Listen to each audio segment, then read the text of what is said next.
Mesela akustikte de ben şunu çalayım örnek olarak size.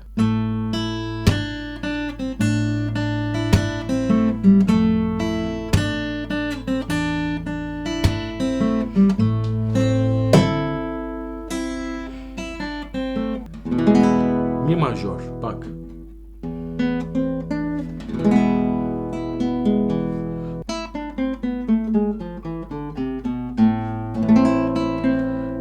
Sanki 65 iyi gibi.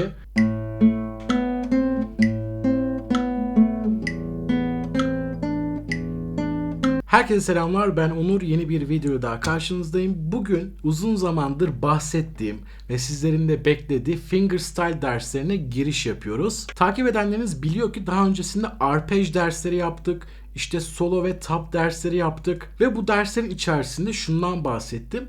Bu egzersizleri, bu temel bilgileri bilmeniz fingerstyle çalmanız için çok çok önemli. Çünkü fingerstyle dediğimiz olayı gerçekleştirebilmemiz için şöyle parmaklarımızın takılmadan arpej atabilmesi gerekiyor ve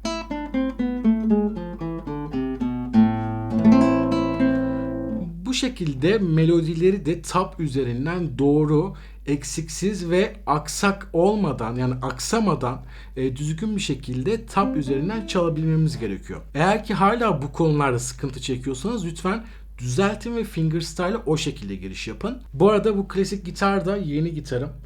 Bunun tanıtımını da yapacağım. Artık bu gitarla derslerimizi işleyeceğiz. Güzel ses tonu falan, çok güzel bir gitar. Neyse, tamam, güzel bir şekilde arpej atabiliyorum, melodileri çalabiliyorum, akorları da biliyorum. Peki fingerstyle nedir? Aslında fingerstyle diye bir şey yok arkadaşlar. Yani müzik terimi yok, öyle bir şey yok. İşte gitaristlerin, yani bizlerin, böyle sosyal medyada içerik üretenlerin zaman içerisinde uydurduğu bir terim oldu. Parmak stili aslında bütün olay sağ elimizde bitiyor ve birçok tekniği birleştirerek yaptığımız bir müzik tarzı olmuş oluyor. Çok basit bir şekilde anlatacak olursak, bakın şöyle bir melodi çalayım. Normal bir ezgi, yani şu an kafadan uydurdum. Bunu şöyle süsleyebilirim. Değil mi? Veya bu melodiyi birazcık daha şöyle süsleyebilirim. Değil mi? Yani daha dolu dolu olmuş oldu. İlk baştaki melodimden çok farklı. Evet, hiç bilmeyenler fingerstyle hakkında aşağı yukarı böyle bir ön bilgi sahibi oldular diye düşünüyorum. Peki fingerstyle dediğimiz şey hangi gitarda yapılır? Bu elimde tuttuğum klasik gitar. Bu elimde tuttuğum akustik gitar. Ve elektro gitar da bunlar içerisinde olabilir. Bas gitar da olabilir. Aslında bunun bir tercihi yok arkadaşlar. Bütün gitarlarda yapabilirsiniz. Her gitarda daha iyi sonuç veren teknikler var. Bunları böyle zaman içerisinde göreceğiz. Ben bugün seçtiğimiz şarkı için klasik gitarı tercih ettim. Eserimizin adı Diversement. Şimdi çalmaya başlayınca neden klasik gitar tercih ettiğimi siz de anlayacaksınız. Akustikte de çalınır aslında. Hiç fark etmez ama klasikte tonları bana daha tatlı geliyor. Mesela akustikte de ben şunu çalayım örnek olarak size.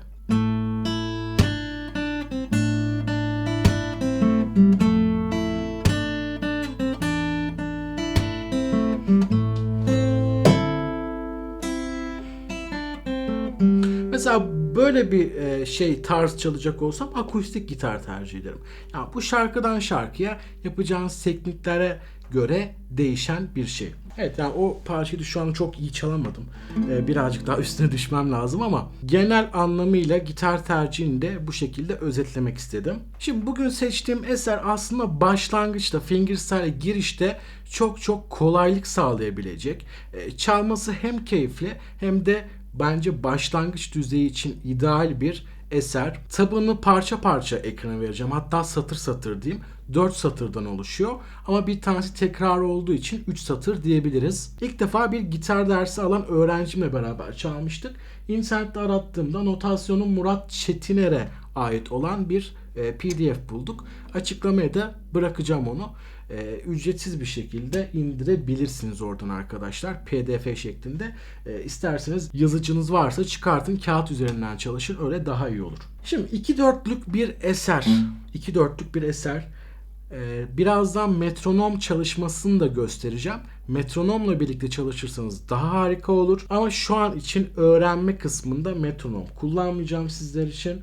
Bakın burada arpejden de hatırladığımız gibi baş parmağımızı bas tellerde kullanıyoruz. Diğer parmaklarımızı alt tellerde kullanıyoruz. Artık bu tarz böyle temel bilgileri anlatmıyorum. Çünkü belli bir seviyede olduğunuzu kabul ediyorum. İlk ölçüyü görelim arkadaşlar. La ile başlıyor. Evet, şöyle bir şey yapmış. Bakın bu tarz şarkılarda şöyle bir şey çok önemli. Gidişatı kaçırmamanız lazım. Yani bunu bastım. Böyle aradan yıllar geçti, sonra bunu yapayım. Biraz daha zaman geçti, bunu basayım diye bir şey yok. Evet, ilk bölüme baktım. Şu hareketi yaptık. Yani bu aslında bak la minörün kalıbından çıkmış bir şey. Bu şarkının içerisinde aslında la minör var bu noktada. Tekrar ediyor. Yani geri dönüş yapıyor burada. Böyle bir şey yapmış. Bu da la minörde yani.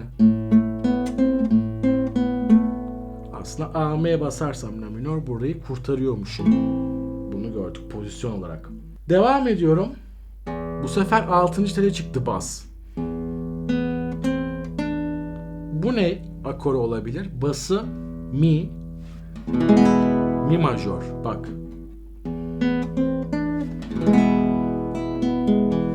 Bu şekilde normal melodisini bildiğiniz şarkıları da akorları ve akorların bas tellerini uydurmaya çalışın. Bu güzel bir egzersiz. Kendi başınıza bir çalışma olur yani. Mücadele olur. Ben faydalı buluyorum. Yaptık. Yine geri dönüşü var bunun. Evet, güzel. Şimdi bir sonraki satıra geçiyorum. Yine AM akorunun kalıbı aslında. Bakın AM akorunun kalıbı. Yaptım. Sonra bak bas tel 4'e indi. Re'ye ve Re minör aslında burada. Değil mi? Şu hareketi yaptırmış bize bu ölçü içerisinde. Sonra burada bir şey var. Bak. Bunu neden yaptığını söyleyeyim. Üst üste kalın mi'yi vermem istememiş. Mi'yi bir defa da buradan almış bak. Aslında burası hep mi. Mi majörde akor olarak. Şimdi bu kısma kadar duraksamadan bir çalayım ve siz de görün.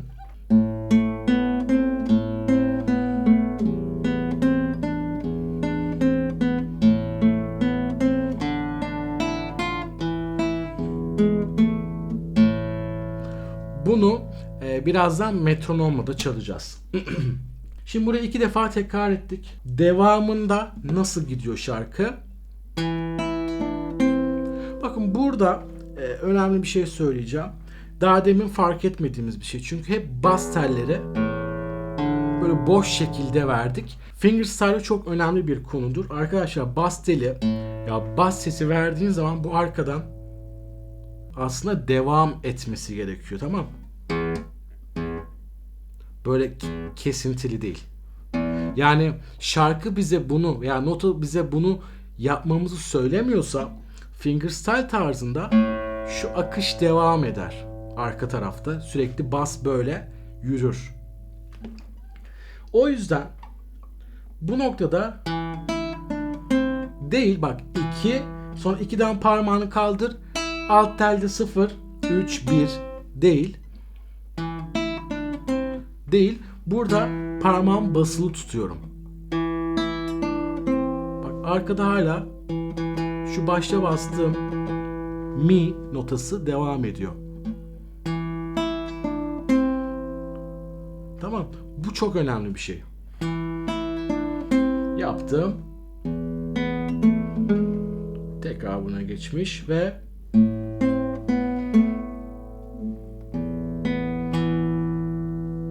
bu satırı bu şekilde bitirmiş olduk. Yani ne yaptım?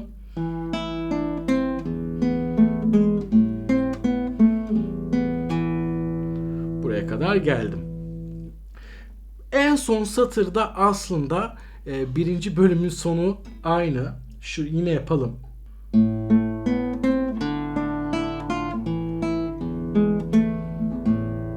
Tamam.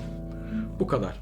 Çok böyle parmağını buraya yerleştireceksin, bunu yapacaksın vesaire, böyle detaylı ve basit anlatmadım. Üzerinden geçtim. Dikkat etmeniz gereken noktaları söyledim. Çünkü bu noktada sizin temel bilgileri bildiğinizi ve başarılı olduğunuzu kabul ederek bu dersi çekiyorum. Şimdi ne dedik abi? 2/4'lük dedik bunu. Evet, metronom açıyorum. Sizin metronomlarınız yoksa Güter Tuna uygulaması içerisinde metronom var. İstiyorsan Google'a metronom yaz. Metronom Google'da da çıkıyor. Direkt oradan da kullanabilirsin. Veya bir metronomun manuel olarak vardır. Neyse. Şimdi burada 2/4'lüğe ayarlaman lazım metronomu. Yani bak şu aşağıda 2/4 yazıyor, gördün mü? Buna girdiğin zaman ölçüler var. Otomatik olarak 4/4'lükte gelir büyük ihtimalle. Sizin oradan 2/4'lüğe geçmeniz lazım. Şarkı çünkü 2/4'lük. 2/4'lük nedir? 1, 2, 1, 2, tik, tak, tik, tak veya böyle aşağıya tik, tak. Metronom bize bu sesi verecek.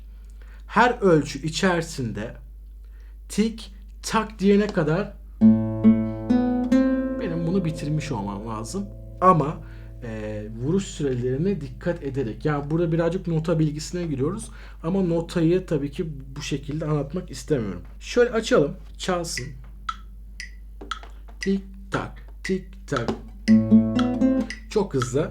Bu şarkı mesela, şarkı da demeyeyim, bu eser hızlı çalınabilecek bir eser değil. Çalarsın. Ama hoş olmuyor. Yani bu daha böyle soft, böyle dans müziği kıvamında bir eser. Sanki 65 iyi gibi.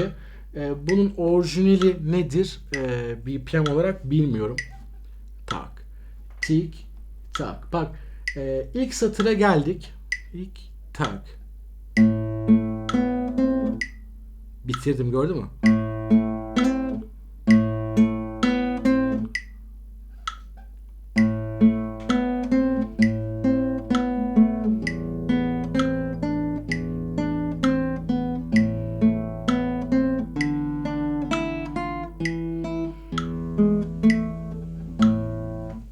Evet.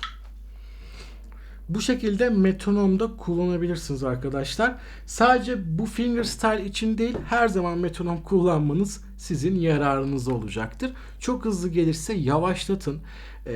Hız iyi bir şey değil. Bakın, hızlı olduğu zaman güzel oluyor veya hızlı olduğum zaman ben daha yetenekli gözüküyorum gibi bir algıya kapılmayın. Bu şarkı daha sakin, böyle slow, dramatik, çünkü bakın zaten minörle başlıyor ve majöre geçiyor falan. Güzel bir eser. O yüzden bu eseri böyle hızlanayım da falan diye böyle mahvetmeyin. Güzel bir eser daha böyle katmış olursunuz repertuarınıza. Mesela bunu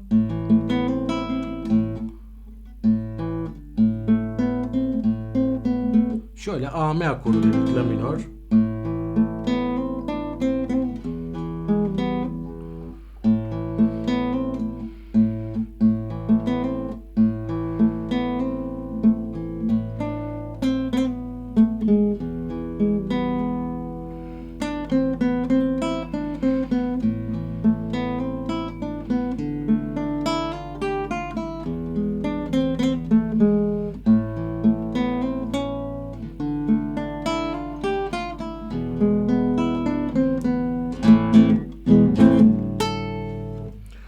Şu an tamamen salladım. Ya bu şarkının üzerinde bu nota düzeninde ve akor düzeninde işte bir şeyler sallamaya çalıştım. Yine fingerstyle'e benzer bir şeyler yaptım. Yani burada aslında tek bir noktaya bağlı kalmadım. Neyse, çok kafalar karışmasın.